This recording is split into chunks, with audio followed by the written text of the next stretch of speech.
एठी सह नाग सुंदर सह सकल प्रति जीव जगत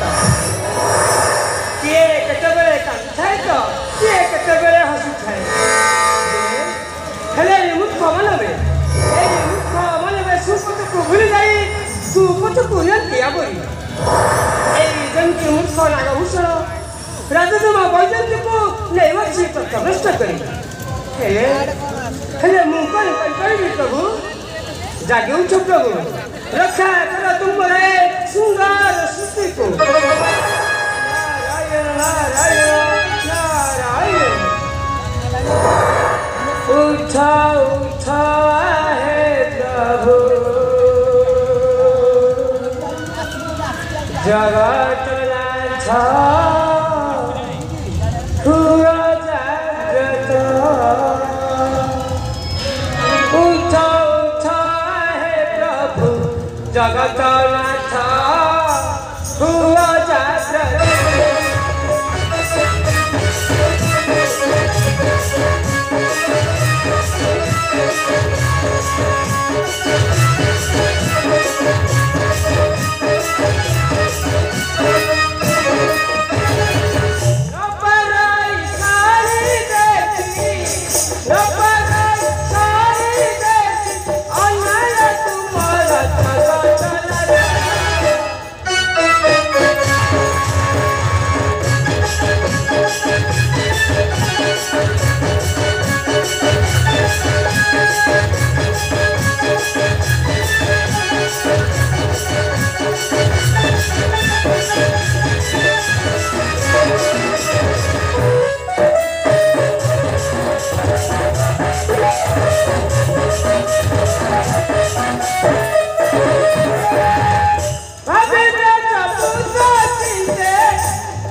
देवर्षि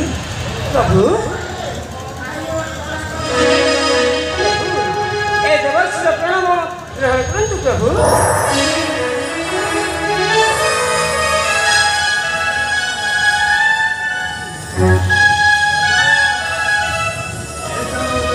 देवर्षि प्रभु क्षण करे ब्रह्मांड को भारतुवे प्रभु केउठारे भक्त अमर पांति जंत्रणा तुमको अच्छी कि गोचर नारायण नारायण प्रभु आपण हेउचिते विश्वर पितामाता जा हुदर थरे उड़ी जांती से न बंची परे धरणी नारायण देवर्षि नारद प्रभु देवतांक वाक्य दानवकु आउ दानवंक वाक्य देवतांकु प्रभु न कहिले तुमे कल शांति रही पार मो सृष्टिर अंतराल प्रभु जाए जाऊंगन ताको तुमे नदिले निंदा अपलिंग वाक्य मथर से बुलिरा को पड़िଥାଏ सारा जगत मध्य उपरे मोर भक्त होछन्ति तेणु मु सेथिपाई चिंतित प्रभु तुमे एबे आसीपार प्रभु आउजने भक्त ध्रुव भावे संसार मध्य कहतु प्रभु तार नाम कौन देवर्षि प्रभु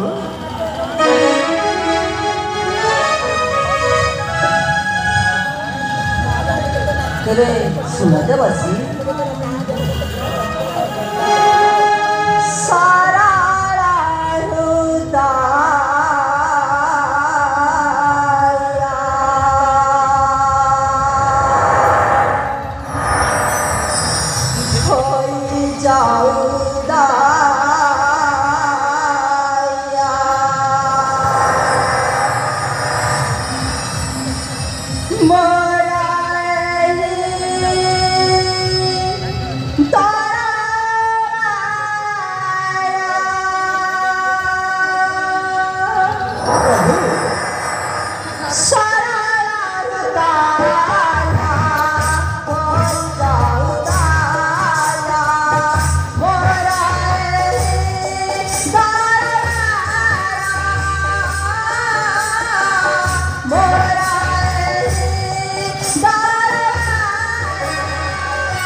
फूट भजा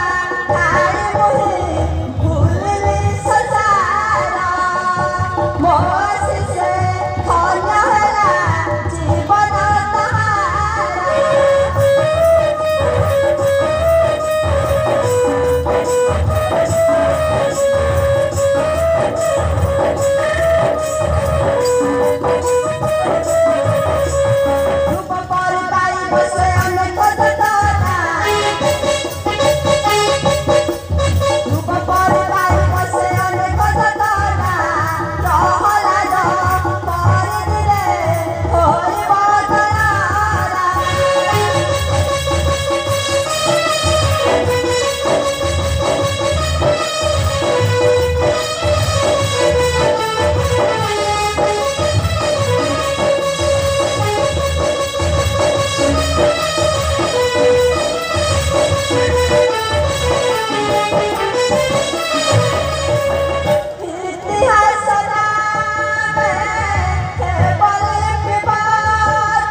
देवर्षि मनीषा जीवन